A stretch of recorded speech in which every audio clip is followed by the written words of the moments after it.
मामा ज्या पद्धतीनं महाराष्ट्रात नाशिक येथे विहिरीत एक कार पडली, त्यामध्ये 9 जणांचा दुर्दैव मृत्यू झाला.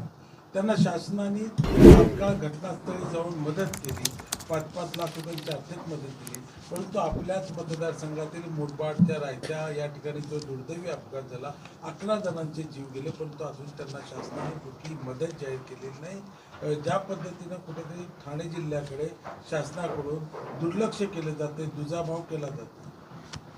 या संदर्भात ऑलरेडी मी दुसऱ्याच दिवशी मागणी केली होती, पत्रही दिलं होतं किंवा त्यांना तत्काळ मदत मिळावी, परंतु अजून तसं मागणे मान्य झाले नाही. परंतु खास करून TV9चे संजय भोईर साहेब आहेत, आपण मला 2 दिवसापूर्वी फोनवर असं सांगितलं आणि त्याच वेळेस मी तत्काळ उपमुख्यमंत्री एकनाथजी शिंदेसाहेब यांना संपर्क केला आणि उद्या रविवारी साधारणतः 12:30-1च्या दरम्यान मी त्यांची या संदर्भात भेट घेणार आहे आणि मला विश्वास आहे की लवकरात लवकर त्या सगळ्यांना देखील नुकसान भरपाई जी असेल किंवा जी आर्थिक मदत असेल ती लवकरात लवकर आर्थिक मदत मिळेल.